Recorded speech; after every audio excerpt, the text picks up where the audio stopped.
Did I scare you? My professor just sent me this very mean email, and so I'm just emailing him back.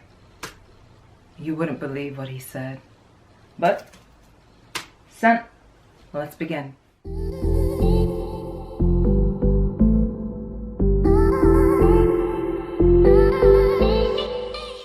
Everything you need to know about the University of Waterloo. Hey everybody, welcome to my channel. My name is Miriam. If you are new, welcome. Take a second right now. Stop. Alright, go ahead, click that subscription button. I promise you, my videos are worth your subscription. Now, let's get back into this. So, a little bit about me. I have my bachelor's in mechanical engineering. I got it from Stony Brook in New York, and currently I am at the University of Waterloo.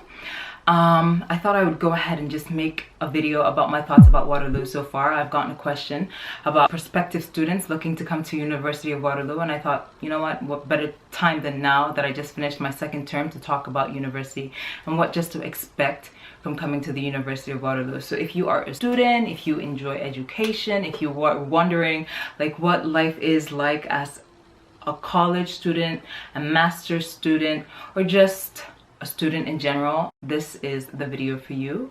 So without further ado, let's get right into it. I've broken this down into 3 different sections. The first, we're going to start off with a question that I got. It's from Eliana, and then we're going to go and talk about events that you could expect to see at the University of Waterloo.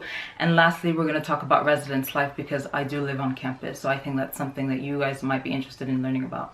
So a girl by the name of Eliana, she commented on a video that I posted recently. I did a tour about the University of Waterloo, places that I knew. So if you haven't seen that video, you can go ahead. I'm going to leave that up in one of the corners up there.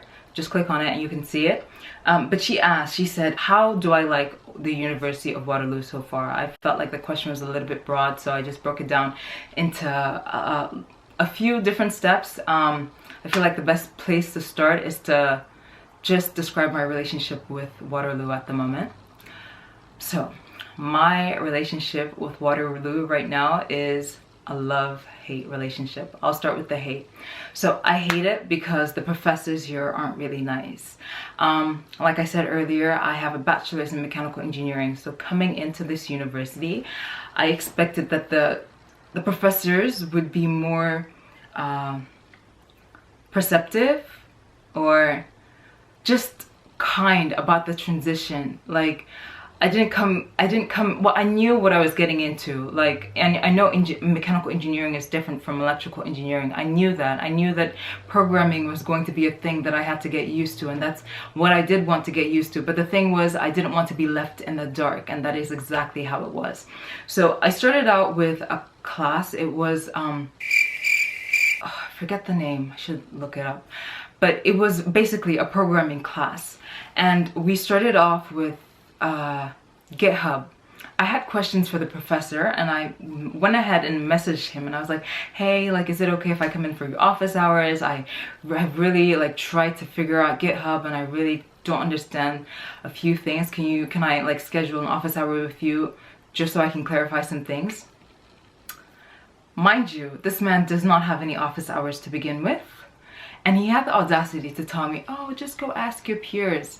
So something that you should know as a graduate student, people, especially in this university, don't like to socialize. Graduate students are here for themselves and for themselves only. Nobody wants to talk to you.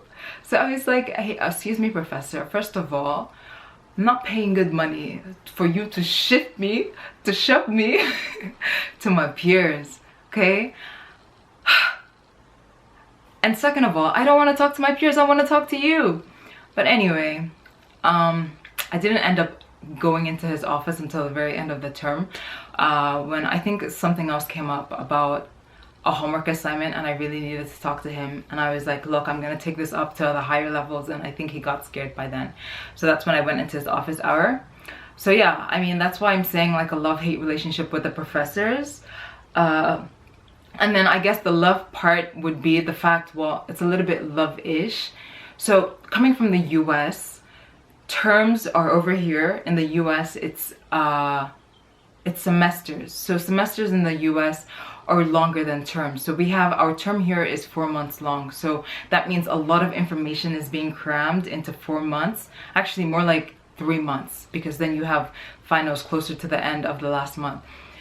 So anyway, just a lot of information. Professors, every class, like 3-hour classes, almost 4-hour classes, they're shoving information at you and they're not really giving you the basics. So not only are you packed with a lot of information, you later on have to go back and digest, you know, and like just break down, I don't know how to put it, but just break down information so that you can understand it. So I didn't really like that.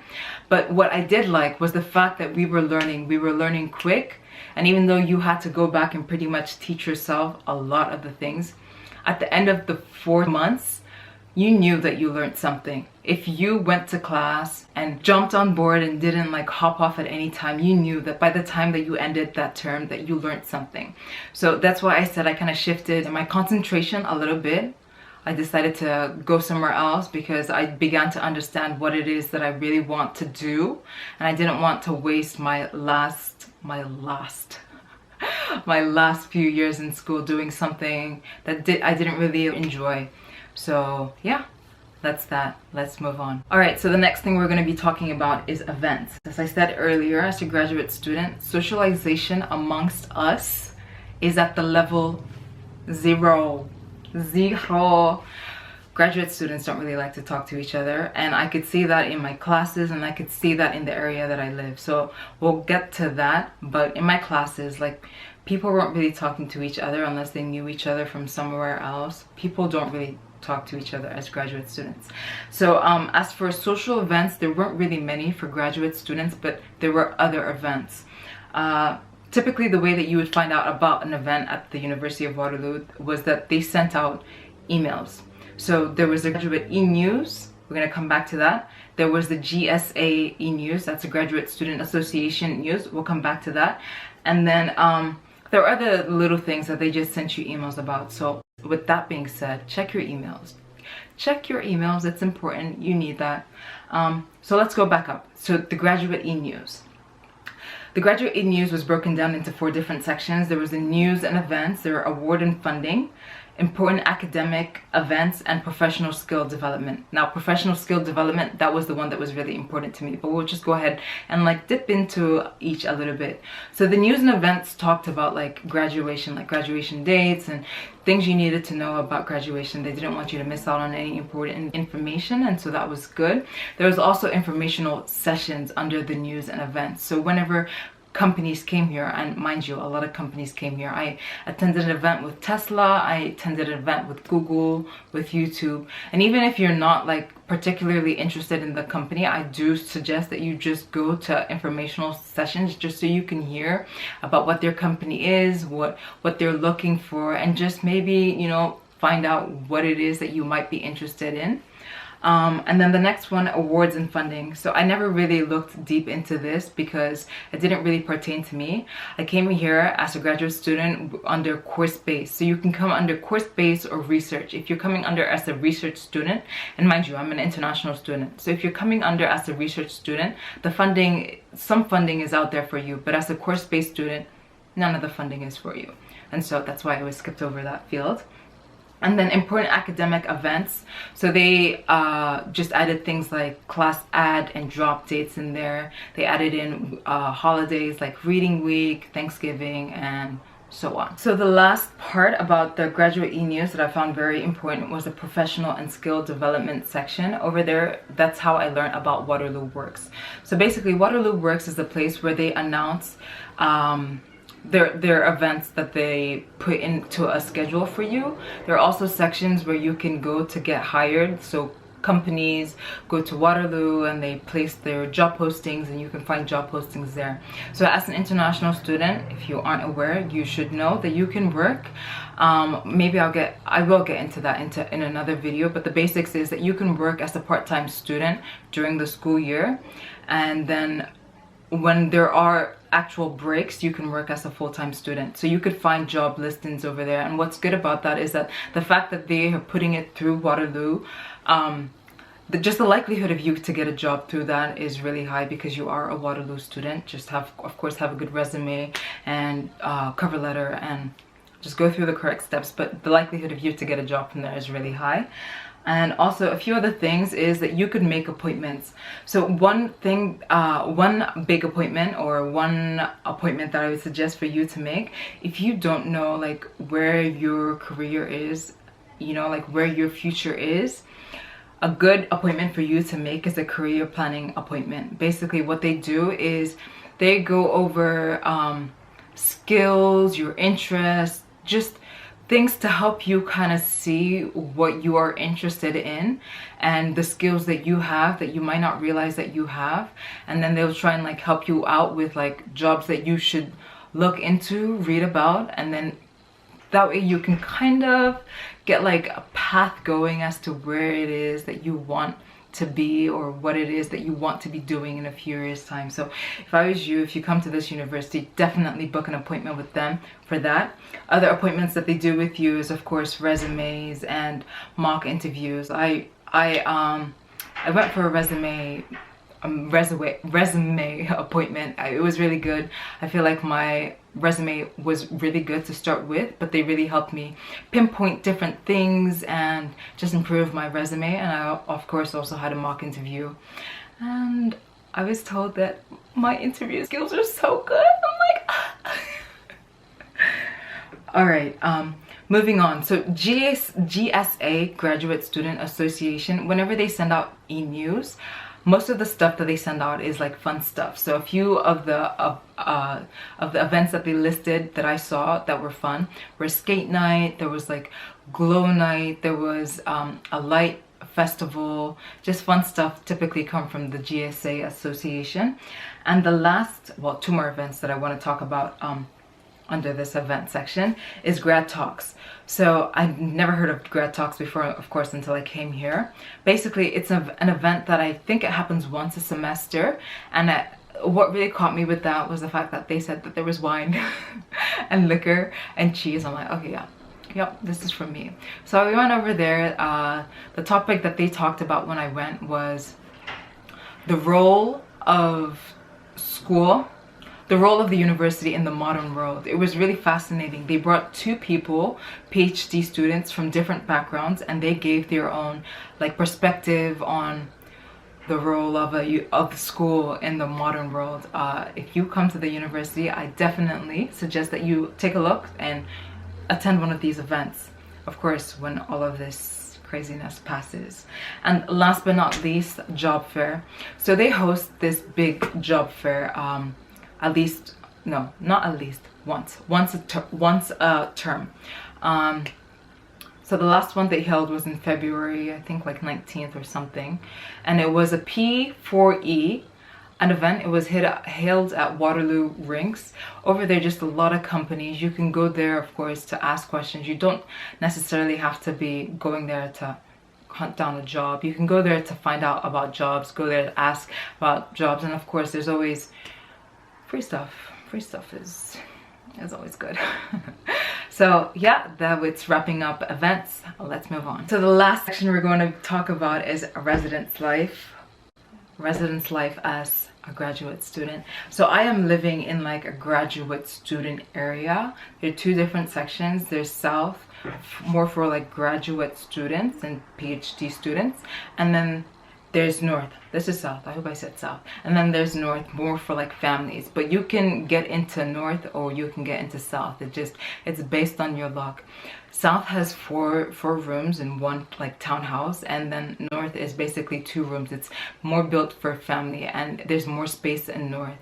But yeah, let's just start at the community center. The community center is where you go to like ask questions. When you first come in, you check in over there, you get your keys. They give you information. If you have mail, you go over there to pick it up. So one thing I learned about the community center is that there are students working there. I'm just going to be honest with you right now. Most of those students don't really care. Most of those students don't really have information. So that was really bad for me. I remember I went over there, like when I checked in, I'm like, because I remember I ordered some bedding and stuff like that, and just little things that I'm sure came in the mail. And I went over there. I was like, hey, like, where's the key for the mailbox and where's blah, blah, blah. She's like, oh, it should have been in the package we gave you. I'm like, no, it was not. She's like, oh, well, it should be by your home. I'm like, done that, checked that. Nope, it's not there. So she's like, oh, I'm not sure. So I walked outside and I found that the mailbox was right outside there. I'm like, it's right there. You should know that. It's right there. And then I was like, so where's the key? She's like, oh, I'm not sure, blah, blah, blah. And then later on I found out that the keys are already in the household. So there's like a key hanging off a wooden stick downstairs in your household. So yeah, the students don't really have information. Whenever I ask questions, they're very clueless. But what I did figure out is that there is the residence life coordinator. If you send her an email, I'll just give her a little shout out right now, Dolores. If you send her an email, she's so helpful. She gets back to your emails really quickly and she just helps you navigate. So if you have questions about things around this area, I advise you to not even bother to ask those students over there. Just send her an email. Look for the residence life coordinator or ask them what's their email or phone number. Those are the people that are going to help you with navigation and just figuring things out. All right, so the next thing is, of course, e-news, residence life, the residence area over here. They have their own graduate e-news. So they announce things like, there's this really big thing that was supposed to happen. We were supposed to be going to an amusement park, but like I said, graduate students are not sociable. They're just not sociable. So the email said that if we get enough people, like I think like 10 perhaps or 20 people, mind you, there's a lot of people in this area. I'm gonna walk around later on and show you guys in another video what this area looks like. But anyway, if we got enough people, enough responses, then the trip would hold. The trip was canceled, of course, because nobody wants to socialize. But besides that, there are other fun things that they do. Like every week they have a breakfast, so you can go there for some free food. They have games like bingo. They had an event where you painted what the instructor was telling you to paint and other fun things. And then lastly, let's just talk about the location. So this location in relation to where the university is at. So the university is over here and then our location is over here. If you're walking, it's about a 30-minute walk. Let me just tell you that right now. But do not get discouraged. There are buses, typically bus 13. It runs like you just have to go at the very back. And it runs frequently, every 15 minutes. And it takes you straight to campus. It's like less than 5 minutes, maybe 4 minutes, depending on the stops and all that stuff. Not too many stops, actually. So there's that. And there's other buses too. Like there's bus 31 and another bus 201. They go in that area, but they don't take you into the campus. So 13 is your best bet. Another good thing about this area is we are right next to like a shopping plaza. So if you need to get groceries, you can go over there. There's also a Cibc Bank, which I do recommend you to get if you're coming to Canada for the first time and you don't know what bank to get. I recommend Cibc. And yeah, so the shopping center over there that you get your groceries from is called Sobeys. It's kind of expensive, so if you don't really need to get groceries from there, don't. Or if you do want to get groceries, they have this deal going on for students on Tuesday. You can get like a 10% discount.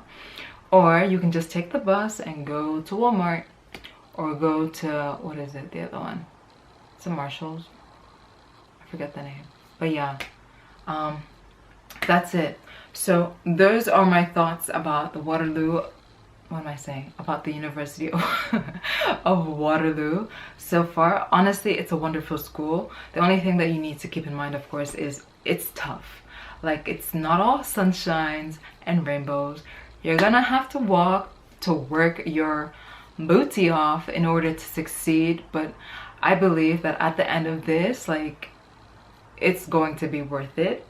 So just keep in mind that what you put in is what you're gonna get out. So once you are in the university, you need to work. And that's the only way you're going to succeed. You need to work hard, of course.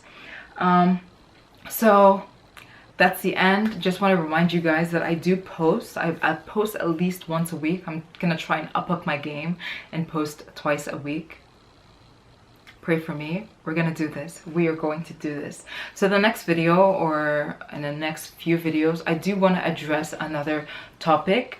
I had a video about Brooklyn apartments. Of course, if you guys know, as I did mention in the beginning, I went to school in New York. So I was searching for apartments, and Tamira asked about an agent situation. I'm gonna address that at some point soon, so girl, don't worry, I'm coming out with that video soon. More topics that I might be talking about or will be talking about is my professors. I'll probably show you our conversations just so you guys can get a laugh out of the conversations we do have. And then I think I'm also gonna make a video about how to get into Waterloo, just so you guys can see how I got into Waterloo. And yeah, that is it. If you guys enjoyed this video, please, oh please, give this a thumbs up. Share this video with people who are thinking about coming to Waterloo and they're thinking about education or just what life is like at the University of Waterloo. I am sure they will appreciate this video, and I hope you did too.